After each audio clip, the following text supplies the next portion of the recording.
Hello everyone, this is June. In FF14, you probably know me as Joonbob. I just want to take a moment to thank everyone for all your support for all these years. Whether if a video I made helped yourself or someone you know get a clear, or if you're a Joonbob enjoyer that watches all the releases, even though you've long cleared and don't need a guide, and appreciate them for the visuals and as entertainment.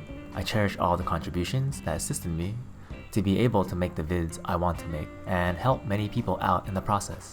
So, from me to you, thank you. I started raiding back in Stormblood in the Party Finder. Most of my playtime for raids, even back then, took place there in the PF. I quickly found out, in terms of guides out at the time, there were few to no guides featuring strats based on Party Finder, or even updated ones in general. While there is a place for week 1 guides, beyond those, I realized that no one was creating the types of guides that people needed, or that I wanted to see. Once I got to the point of being comfortable with raiding, I wanted to fill that void. I created the types of guides I felt that was missing, ones with PF-centric strats that are up to date at the point of upload, visual diagrams with solutions to key mechanics, and combining them with in-game footage with POVs of the corresponding roles so that the viewer has solid references and all the information they need to clear a fight. While I may have not created videos for every fight, and sometimes not even full guides, I try to maintain those things in every one I put out there. PF can be chaotic and daunting looking from the outside in, and people might quickly dismiss it and think, isn't it pointless to try to make a change in there? But the truth is, players make full use of Party Finder. Many begin their raid journeys in there and get full clears, just like I have. Not everyone raids from week 1, or is able to commit to a static. As a player that lives and breathes in PF during raid tiers, I feel that it's only appropriate to put out content in the context that I understand, and to do my best to provide resources for others like me. After all these years, 9 raid tiers in PF later, going into Arcadian, I still feel the same way. I have to acknowledge that content creation as a whole and the dynamic of Party Finder has changed over time, as well as the sheer number of people putting out videos compared to the years before. So this time around, I plan on doing something different. I'll touch on that more later. Due to the stylistic nature of my guides and my sporadic releases, I get asked common questions, or people seem to have their own ideas of why I do things a certain way. I'll take a moment to address some of those here. Does Joonbob have a big team for his videos? The answer to this is simple. In terms of creating these videos, I'm a one-man operation. The editing and all these other things listed on the screen right now, they're all done by me, all on my free time. Working on these vids takes time away from doing real work or looking for work. I put in the effort to make them visually appealing because it's a big part of how I find enjoyment in creating these videos, and also what makes them memorable, alongside them being a reliable guide and resource. Over the years, friends and viewers have come along for the encounters, and naturally end up becoming included in the guide footage. People tend to see the long list of Patreon supporters in the credits, and assume they are staff. In actuality, they are a display of the generous supporters that have contributed to me financially at high tiers. Though the number of portraits and names displayed may make it seem like, wow, you're doing pretty well already. But the truth is, many have come and gone. The majority of them are not currently subscribed to the Patreon, and nor are they obligated to. I've decided to show my gratitude for their amazing support, to be immortalized at the end of each major video, regardless of their subscription status. I regard their contributions to that high of a degree. Joonbob's videos are released late because, besides the fact of my approach being only making things I want to make, I usually waited for PF to land on a specific strat before making a full video. That way, when they join Party Finder while the tier is relevant and uses a video of mine as a reference, they know exactly what to expect to see, based on the data center I'm playing on. After all, releasing guides later doesn't necessarily mean that a strat won't be adapted because of it, or that the video won't be useful, as long as the quality and information is there. However, there's actually nothing stopping me from making videos early, and I have made several week 1 videos and guides myself. If I foresee a mechanic is going to be a contention point in Party Finder, I have gone out of my way to make an early guide. It's been a deliberate choice to see how things turn out and make them later. and sometimes I just don't vibe with a specific fight or a tier. At the end of the day, I'm a player first and creator second. It's probably likely that I'm in Party Finder playing with everyone else. Regardless, here are my plans for the current and future raids. With the Arcadian Raid series, I'm planning a different approach. I'll do my best to release guides a bit earlier compared to the past, as well as eventually making a video for each fight in the tier. Before, my focus was based around the fact that not everyone starts a raid from week 1.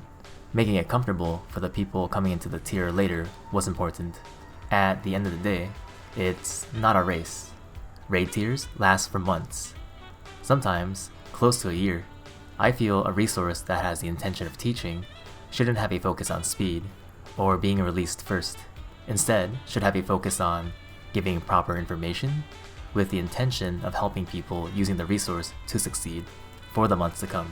After an expansion of observing, however, I realized only doing it my way might not be enough, and I'm not preventing long-term harm to the PF that I could be preventing. This time around, I want to contribute to reducing the amount of noise that is created as early as possible. We've been blessed with a high-quality expansion as well as a HQ raid tier so far. I'd like to match and maintain that with my own creations, as I always have. Achieving this will be a lot of work for one person. Keeping both quality and speed will take a lot more effort and time than before, but it is something I want to strive for. With your help, I think it can be more than possible to create the time and leisure for me to do so. If you'd like to contribute to this endeavor, here are the ways you can participate. The easy way is free, and chances are you're already doing it, watching and sharing the guides. If you found a video helpful, or better yet, contributed to it clear, give it a like, and let me know in the comments. Spread it around to your friends and communities, and after that, point them back in this direction. If you have the leisure and would like to take it a step further, an option to consider is to support me through my Patreon. Any amount of contribution will quite literally help keep the lights on and add to my time to be available to work on more videos. Before I elaborate on this and other possible options, I want to give you a quick look at what goes into making my videos. I'll use my recent M1S guide as an example. I follow a few personal guidelines when making my videos. I don't expect anyone else to follow these, as these are values that contribute to my videos feeling like mine. 1. Don't make a guide for something I haven't cleared yet. To me, this is a no-brainer. 2. The information must be correct and up to date. 3. Be sure it's accurate to the context I intend to present it for, and that I am coming from personal experience. For example, if I'm making something for PF, make sure I'm getting the information by trying out actual PF strats in the Party Finder itself, and coming to a personal assessment for the strats. 4. Make sure the footage is mine. 5. Make sure the video is both informative and entertaining. This is a video medium after all. Just because it is intended to teach doesn't mean it can't be memorable or fun to watch or even rewatch. After clearing an encounter in 14, I usually will go back into PF to see what strats have surfaced and see which ones are being used the most for specific fights. I'll join PFs to try out the strats with random groups or sometimes with friends. I'll usually observe for about 1 to 2 weeks to see what PF has settled on. In the case of M1S, the observation period was a little shorter, about 3 to 4 days, as the intention was to get this one out a little quicker. Recording will also occur during this time, collecting successful attempts and pulls of the encounter with intention to use in the guide. This is a pretty fun part of the process because, well, I get to play the game. At this point, I'll type out a script for the video, listing out the overall flow of the guide, how I want to word the text overlays, sorting out what sorts of shots I need to record or re-record, and deciding what mechanics need diagrams to supplement the in-game footage. I also start thinking about the overall visual themes and music I might want to use based on the encounter I am depicting. This process is time-consuming and is more challenging than most people would expect. I don't use voiceovers for my guides as my form of instruction.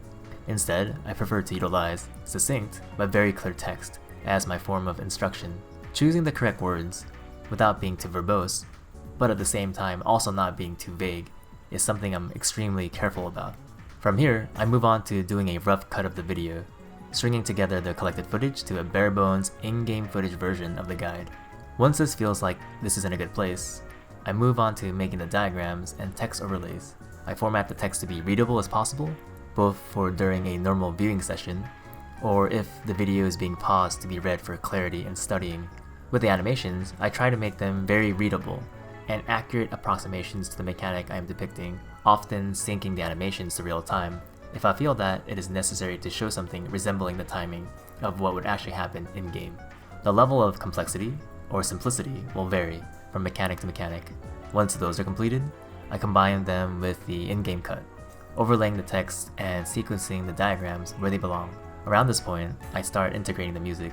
I usually spend a good amount of time thinking about the tracks I want to use and have a surplus amount of songs that come to mind for a video. I spend a bit of time finessing the tracks and try to sync the music to the visuals where I feel it's necessary. When this is in a good place, I move on to the other visual elements, such as character illustrations and opening animations. I'll spend the time creating the key visuals I intend to use, oftentimes setting the illustrations up for basic animations for the opening. These are intended to be exciting and attention-grabbing, and to show off my style. I have a lot of fun during this part of the process, because I feel like this is another important aspect that makes my guides feel like Joonbob guides. On top of having reliable information, once these are all completed, I add in the openings and miscellaneous animations. From here, if I feel that a shot is inadequate and needs updating, or if I'm straight up missing an example I'd like to show, I'll go back into the party finder and re-record as much as possible, following a lot of fine-tuning, careful re-watches of the completed cuts and for spell checks, and to iron out noticeable errors. Now, we have a completed pickup guide. It's time to export and then finally upload to the YouTube and release it for everyone to watch.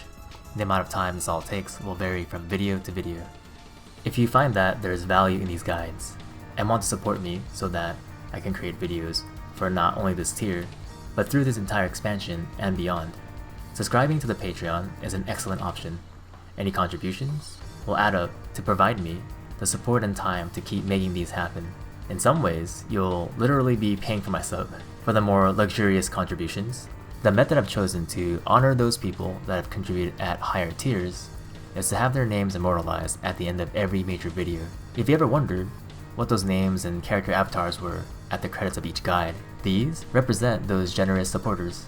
They may not all be actively subscribed at the present, but I feel like the least I can do to show my gratitude is to keep those names and faces up forever. If long-term support isn't an option for you at the moment, and you'd like an alternative, Coffee or YouTube Super Thanks are great choices. These can be treated like a one-time tip to quickly show your appreciation, with the comment and contribution amount of your choice. If you'd like something more tangible, check out my online store at joon.pizza. And yes, that's a real address. There are sweaters, t-shirts, and stickers, with designs and illustrations all created by me. If you've made it this far into the video, I want to thank you once again for your time and consideration.